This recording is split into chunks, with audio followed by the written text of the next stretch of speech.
Amy was in shock when she realized her water had broken and urgently said to Henry, "I think my water just broke. We need to get to the hospital." Henry, however, seemed unfazed and distastefully responded, "That's disgusting. Just figure out a way to have the baby." Holding a large bag and moving towards the door, he announced, "I'm off on a trip now. Just handle it somehow." Amy couldn't believe what she was hearing. How can he say, "handle it somehow"? I can't possibly go to the hospital by myself in this condition. At the very least, he could call a taxi, she thought. But Henry refused, claiming it was too much of a bother, and questioned if she could just give birth without causing inconvenience to others. Then he left, slamming the door behind him, leaving Amy alone and anxious, cradling her belly. The room felt eerily cold despite her sweating. The thought of her husband leaving her alone in such a crucial moment was beyond her comprehension. She had never envisioned facing such a situation during her pregnancy. The disappointment and resentment towards Henry seemed to solidify into a permanent grudge. Reflecting on her life, Amy, a 26-year-old office worker, recalled marrying Henry, her college mate, immediately after graduation. Despite Henry's local roots and her distant hometown, their desire to stay together overrode the logistics, leading to their marriage. The news of their marriage was well received by Henry's numerous local friends, reflecting their life in a typical regional city, a mix of urban and rural landscapes. Henry's parents were divorced, and his mother, living alone in the suburbs, welcomed Amy warmly into the family. She often shared produce from her garden, endearing herself to Amy and making her appreciate her new family even more. However, Henry's behavior changed after Amy became pregnant. He grew irritable and distant, with his late work hours and frequent business trips reducing their time together. Initially, he showed excitement about the baby, wanting to buy clothes, furniture, and toys suited for older children. His enthusiasm, especially noticeable on the days he worked late and returned home to cook with vigor, was a sharp contrast to his recent indifference. Amy, accustomed to her mother's cooking and now experiencing different food preferences due to her pregnancy, found Henry's meals too rich and often uneatable, gently declining his efforts to avoid waste. She missed the harmony they once shared, now overshadowed by Henry's inexplicable absence at their most critical moment. When Henry reacted angrily to my honest admission about his food not suiting my pregnant body, I was stunned and hurt, especially when he slapped me. I tried to explain that my body was reacting differently because of the pregnancy, but he dismissed my feelings, comparing me to his colleagues who were also pregnant but had no issues. His lack of understanding and compassion left a painful mark, both physically and emotionally. I wanted to defend myself and explain how everyone's pregnancy experience is unique, but I feared escalating the situation. Henry's frustration seemed to stem from his perception that I was wasting money by not eating the food he prepared. When he accused me of being stingy and took away the food, I felt even more isolated, with my thoughts and worries keeping me awake at night. Following this incident, Henry stopped attempting to cook and opted to eat out more frequently, often without informing me, exacerbating our financial strain as he demanded more money for his meals outside. As my pregnancy progressed, my health and anxiety prompted me to start my maternity leave earlier than planned. Henry's sarcastic remarks about me being lazy added to my stress. Despite his view that housework was inconsequential, I continued to manage our home as best as I could, alongside coping with the physical and emotional challenges of pregnancy. My friend Barbara, who had always been like a sister to me, called one evening to check in. She revealed that our company, where Henry also worked, enforced a no overtime policy on Wednesdays, contradicting Henry's claims of working late. This information puzzled me and sowed seeds of doubt about Henry's honesty. That same night, after Henry came home late again, an accidental glance at his phone revealed messages with heart emojis from someone else. This was a stark contrast to our interactions and ignited suspicions of an affair. Caught in the moment and confronted by Henry for allegedly snooping, I was overwhelmed by a mix of betrayal, confusion, and a growing sense of isolation. The complexities of my pregnancy were now compounded by the worry of what these messages meant for our relationship. While trying to tidy up after an unexpected glimpse into Henry's private messages raised my suspicions, I accidentally dropped his phone. I was merely checking for any damage when Henry erupted in frustration, berating me for my clumsiness and accusing me of neglecting my chores. Despite his phone already having a cracked screen, he claimed I had added a new scratch, further criticizing my ability to manage household tasks and accusing me of attempting to damage his belongings.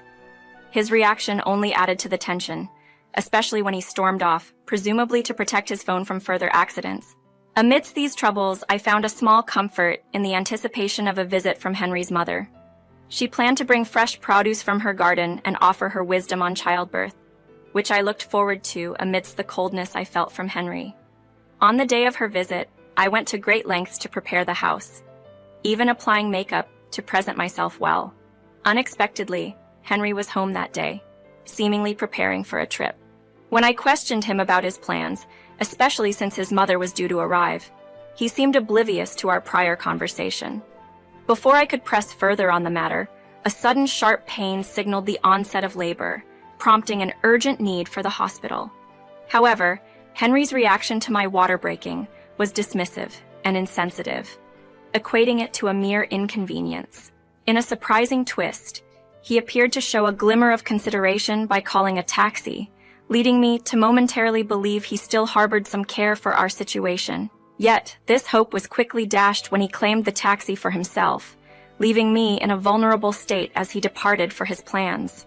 Stranded and in pain, the arrival of Henry's mother at the door was a beacon of hope. She immediately understood the severity of the situation and rushed me to the hospital. Her timely intervention contrasted sharply with Henry's neglect, highlighting the stark difference in their responses to my dire need for support. After the chaotic rush to the hospital, I found myself in a peaceful moment, cradling my newborn baby. The turmoil preceding our arrival seemed distant as I looked into the innocent eyes of my child, who was blissfully unaware of the stormy events that had led to this moment of tranquility. The baby was healthy and vibrant, a small miracle that brought a sigh of relief from my tired soul. As I recuperated in the hospital room, my mother-in-law visited, bringing food and concern. She was puzzled to find me alone, especially after Henry had supposedly taken the day off to be with me.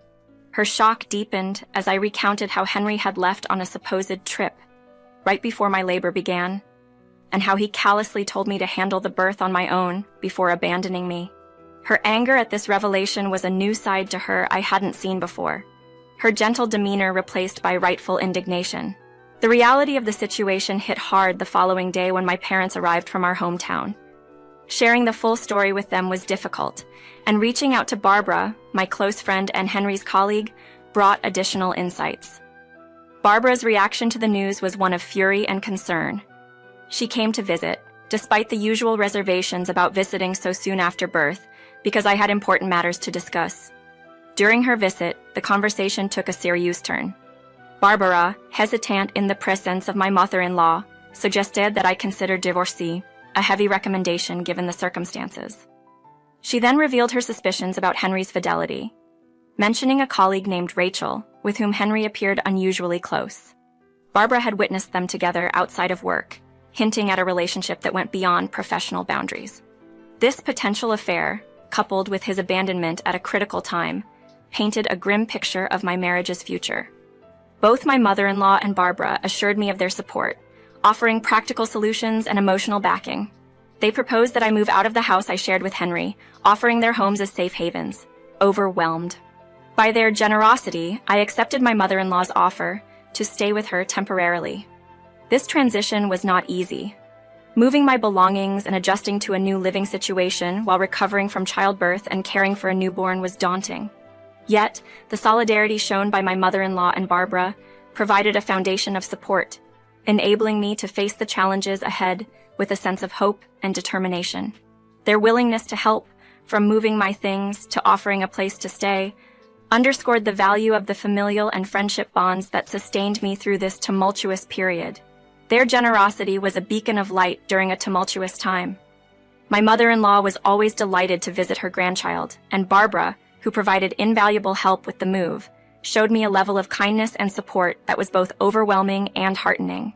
The room my belongings were moved into at my mother-in-law's house was not only spacious but also welcoming, a testament to her and Barbara's efforts to make me feel comfortable. During one of our conversations in the hospital, a call from Henry interrupted us. My mother-in-law's silent gesture to ignore the call spoke volumes of her feelings toward him. She seemed to have lost all hope in her son, a sentiment I was slowly coming to terms with. Despite my reluctance, I answered the call on speaker, revealing to Henry that I was at the hospital but couldn't engage in a lengthy conversation. His reaction to the news of our baby's birth and his ignorance of our current situation was telling. His insistence on his rights as a father after abandoning me in labor only fueled my resolve to distance myself from him. Even as he tried to deny accusations of an affair, his defensive posture did little to conceal the truth. My mother-in-law's disappointment was palpable, and her apology, attributing Henry's behavior to her failure in raising him, broke my heart. She even revealed the painful reason behind her divorce from Henry's father, drawing a parallel that chilled me. But it was her actions the next day that surprised me the most. She organized a gathering at my home, bringing together Henry, his supposed mistress Rachel, and Barbara. Via a video call from Barbara, I witnessed this confrontation, an attempt to bring the truth to light. Henry's feeble excuses and attempt to justify his actions were met with disgust and disbelief. Barbara's indignation at his reasoning echoed my feelings of betrayal. As the reality of Henry's infidelity and neglect came crashing down, it became clear that the support of my mother-in-law and Barbara was invaluable. They stood by me, not just with words, but with actions that showed a deep commitment to my well-being and that of my child. In the face of Henry's failings, their solidarity and readiness to confront him provided a stark contrast and a reminder of the strength found in true familial bonds and friendship.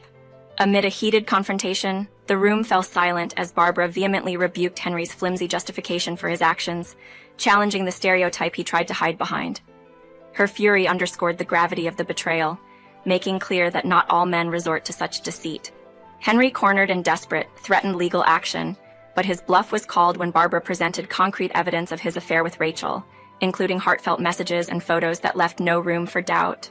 The discovery of the affair, especially during such a vulnerable time in my life, left me reeling. The thought of Henry prioritizing his mistress over our family's safety during my labor was unforgivable. Faced with undeniable proof, I made the painful decision to end our marriage, supported by my mother-in-law and Barbara, whose applause echoed my resolve. Henry's pathetic attempt to justify his infidelity and absence during our child's birth further solidified my decision. His claim that Rachel was more important to him at the time was a stark admission of where his priorities lay, revealing a lack of humanity in his actions. The dramatic revelation took another turn with the unexpected arrival of Rachel's husband. His entrance introduced a new layer of complexity, exposing Rachel's deceit not only toward me, but also toward her own family. Confronted with the affair, Rachel's husband was understandably distraught, especially after learning of her pregnancy, which added to the tangled web of lies and betrayal. Rachel's situation grew even more complicated with the revelation of her existing family and her intentions to conceal her second pregnancy. Her husband's decision to distance himself and take responsibility for their daughter highlighted the deep wounds inflicted by her actions. Henry's audacious declaration to marry Rachel and raise the child together in the face of the chaos and hurt they caused was a stark reminder of his misplaced priorities and failure to grasp the gravity of the situation. This tumultuous gathering not only cemented my decision to move forward with the divorce, but also underscored the importance of seeking a future built on respect, trust, and genuine care, far removed from the deceit and betrayal that had come to define my marriage to Henry. In the heat of a tense confrontation, Rachel's husband strategically introduced divorce papers, a move that momentarily caught Henry off guard. The discussion quickly escalated to matters of child support and asset division, with Henry defensively arguing his financial priorities in the face of his impending responsibilities. The absurdity of his argument, blaming the pregnancy for his desire to continue a carefree lifestyle, was met with disbelief and stern rebukes from those around him, particularly my mother-in-law, who unequivocally withdrew her support for him. As the argument unfolded, it was resolved that I would seek child support from Henry, a decision echoed by Rachel's husband regarding his situation. With the lawyer's contact provided by Rachel's husband, we were prepared to take immediate legal action. My mother-in-law and Barbara stood by as witnesses, their support unwavering. After finalizing the breastfeeding session, I signed the divorce papers, a step that, while daunting, was mitigated by the encouragement of the strong women beside me. I also requested Barbara to disseminate information about Henry's conduct within their professional network. In a community where reputation is pivotal, such revelations were bound to have significant repercussions. The impact of Barbara's actions was swift, reflecting the community's emphasis on integrity. Henry and Rachel, ostracized by their peers and stripped of professional opportunities, faced the consequences of their actions. The isolation extended beyond their professional lives, affecting personal relationships and leading to their eventual departure from the company. Amidst these tumultuous developments, I found solace in the support of my mother-in-law, whose enthusiasm for caring for her grandchild during my maternity leave was infectious. This period also allowed me to engage with nature, fostering a newfound appreciation for the serene environment of our locality. As I prepared to return to work and adapt to life in a new home with my child, the encouragement from my mother-in-law remained a source of strength. Her open invitation to seek her assistance anytime underscored the unwavering support system I had come to rely on. With a hopeful outlook, I was ready to embrace the future, grateful for the lessons learned and the resilience gained through these challenging times.